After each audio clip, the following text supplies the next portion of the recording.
आपने सीएम साहब आपने बात की ग्रुप 57 और 56-57 का जो रिजल्ट है वो अभी पेंडिंग है, उसको लेकर के क्या अभी पैंतीस होगी। दूसरा, ये जो बाकी ग्रुप्स के जो पेपर कराने की जो इजाजत मिली है, क्या इनका भी रिजल्ट घोषित कर पाएंगे या हाईकोर्ट ने 56-57 की तरह ही शर्त लगा दी? नहीं, कोई शर्त नहीं है, कोई शर्त नहीं है।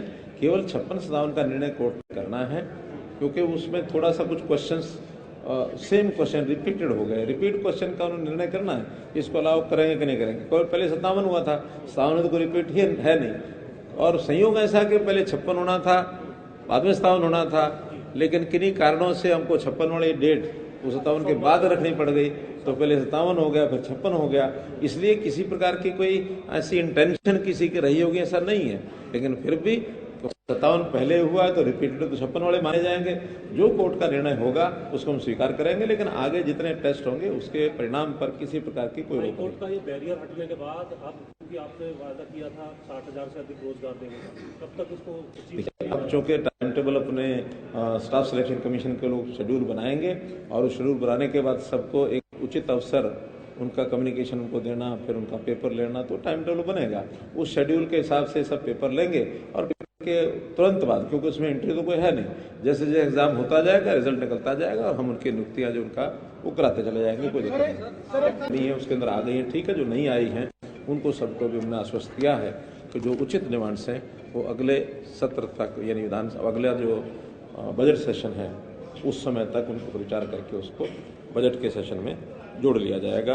तो इस प्रकार से 2-3 सूचनाएं और मैं देना चाहूँगा कि आज हाईकोर्ट में केस लगा हुआ था ग्रुप सी का, जो सीईटी का टेस्ट, उसके अंदर मुझे बताते हुए प्रसन्नता है कि वो जो 56-57 वाला जो एक पेपर का प्रश्न, जो 2 पेपर थे उनको छोड़ करके आगे और परीक्षा लेने के लिए हाईकोर्ट ने परमिशन दे दी है कि जो सेकंड एग्जाम बाकी जो पोस्टें हैं उनके लिए जो है स्टाफ सिलेक्शन कमीशन उस एग्जाम को करा सकता है। नहीं, 56-57 अभी नहीं निकला है।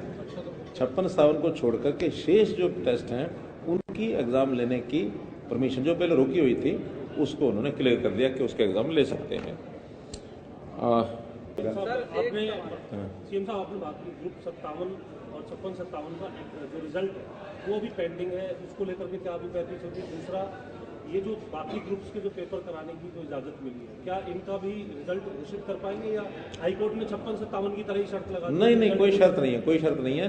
केवल 56-57 का निर्णय कोर्ट ने करना है, क्योंकि उसमें थोड़ा सा कुछ क्वेश्चंस सेम क्वेश्चन रिपीटेड हो गए। रिपीट क्वेश्चन का उन्होंने निर्णय करना है, इसको अलाउ करेंगे कि नहीं करेंगे। पहले 57 हुआ था, 57 तो कोई रिपीट ही है नहीं, और संयोग ऐसा कि पहले 56 होना था, बाद में 57 होना था, लेकिन किन्हीं कारणों से हमको 56 वाली डेट वो 57 के बाद रखनी पड़ गई, तो पहले 57 हो गया, फिर 56 हो गया। इसलिए किसी प्रकार की कोई ऐसी इंटेंशन किसी की रही होगी ऐसा नहीं है, लेकिन फिर भी 57 पहले हुआ है तो रिपीटेड तो 56 वाले माने जाएंगे। जो कोर्ट का निर्णय होगा उसको हम स्वीकार करेंगे, लेकिन आगे जितने टेस्ट होंगे उसके परिणाम पर किसी प्रकार की कोई रोक नहीं। कोर्ट का ये बैरियर हटने के बाद अब क्योंकि आपने वादा किया था 60,000 से अधिक रोजगार देने का, कब तक इसको? अब चूंकि टाइम टेबल अपने स्टाफ सिलेक्शन कमीशन के लोग शेड्यूल बनाएंगे, और उस शेड्यूल बनाने के बाद सबको एक उचित अवसर उनका कम्युनिकेशन उनको देना, फिर उनका पेपर लेना, तो टाइम टेबल बनेगा।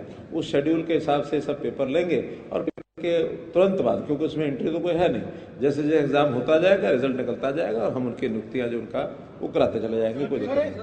पंजाब के मुख्यमंत्री, हरियाणा मुख्यमंत्री ऐसा करके एक सूचना है कि उसमें कुछ दिनों मीटिंग करेंगे, और उस विषय को जो पेंडिंग उसको आगे बढ़ाएंगे। इतने विषय आपकी जानकारी आपने पेश किए थे बेरोजगारी को लेकर, जो PLFS के आंकड़े आपने पेश किए थे, उनको लेकर जो है वो नेता विपक्ष ने कहा इसके बावजूद जो CMI के आंकड़े हैं उनको जो है वो मुख्यमंत्री जो है वो मानते नहीं है, इसके अलावा जो अन्य आंकड़े उनको नहीं मानते, तो PLFS के आंकड़े किस बुनियाद पर? देखिए, PLFS क्योंकि भारत सरकार का एक प्लेटफॉर्म है, और कोई भारत सरकार का जो प्लेटफॉर्म है ये उनके समय में तो ये बल्कि था भी नहीं, 2013-14 के अंदर तो था भी नहीं, उसके बाद ये सारी शुरू हुआ है। तो इस आंकड़ों के सरकारी जो डाटा है वो हमने बताया है, उसमें कम ज़्यादा होते रहते हैं, लेकिन इस बार जो है हमारा आंकड़ा 5.2% आया है, और केंद्र का इससे ज़्यादा है, यानी ऑल इंडिया का एवरेज जो है वो इससे ज़्यादा है। तो इसलिए जो आंकड़े हैं वो तो विधिवत सरकारी आंकड़े हैं, और जो बाकी प्राइवेट संस्थाएं हैं, प्राइवेट संस्था का भी जो मैंने बताया कि मुझे जो जानकारी मिली है, इस बार वो 8 और 9% के आसपास ही बोल रहे हैं, जो कभी 36% और कभी 25%, कभी 2%, इतना वेरिएशन है, उसके ऊपर विश्वास करना कतई उचित नहीं है। और आज तो वो भी कह रहे हैं कि PLFS के जो डाटा है पिछले 6 महीने या 9 महीने पहले वो 8% था, 8.8% था। तो 8% और 5%, इसको तो हम कह सकते हैं कि इतना अंतर आया है, कम हुई है अनएम्प्लॉयमेंट, लेकिन 28, 30, 36% से हम 5% पर आ गए, इस पर कोई भी यकीन नहीं करेगा।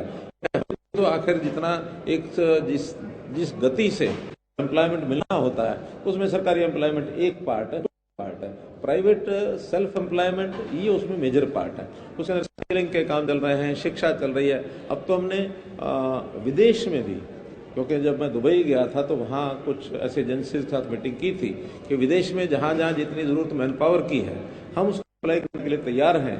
तो वो सारे मैच्योर हो रहा है, और अभी 1000 लोग इजराइल ने मांगे हमारे से, और 2 देशों ने कुल मिला के 150 तो है, 1150 की हमने ऐड भी निकाली है कि जो लोग स्किल्ड हैं वो इस अंदर अप्लाई करें। और फिर उसका चयन का तरीका, क्योंकि उन एजेंसीज को भी बुलाना पड़ेगा जिन्होंने रखना है, वो पैरामीटर उनके भी हैं, तो उस हिसाब से उन शर्तों पर चयन करके वहाँ भेजेंगे। और ये संख्या बढ़ सकती है, क्योंकि आज दुनिया में बहुत ऐसे देश हैं जहाँ मैन पावर की बहुत आवश्यकता है, और उस मैन पावर के नाते से अब भी वैसे भी हमारा युवक हरियाणा और पंजाब के तो विदेश में जाने के लिए तरह तरह के हथकंडे अपनाते हैं, इलीगल हथकंडे भी अपनाते हैं, जो हमने मना किया कि नहीं करना है, क्योंकि रिस्क, लाइफ को रिस्क होता है, तो वो नहीं अपनाना चाहिए। डोंकी जैसा जो एक सिस्टम चल पड़ा है, उसको बिल्कुल भी हमने डिस्करेज किया है। उसके खिलाफ हम तो जहाँ जहाँ ऐसे की जानकारी मिलती है जिसको यानी एनकरेज करते हैं, उनके खिलाफ कार्रवाई भी करते हैं। तो कुल मिलाकर के विधिवत एक लीगल तरीके से, सिस्टमेटिक ढंग से उनको वहाँ भेजा जाए, तो एम्प्लॉयमेंट के लिए बाहर जाते तो अच्छी बात है।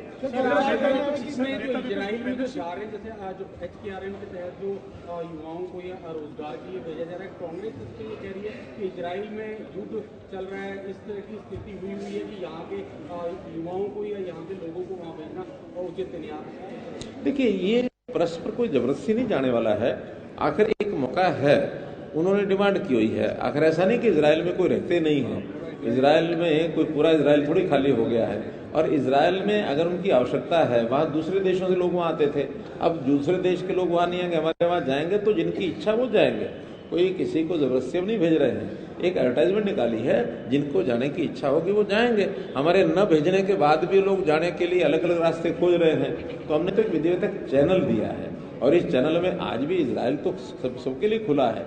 ऐसा नहीं कि लोग इजराइल जाना बंद हो गए हैं। अब वहाँ की जैसी परिस्थिति है, उस परिस्थिति के हिसाब से सब अपना विचार करके जाएंगे।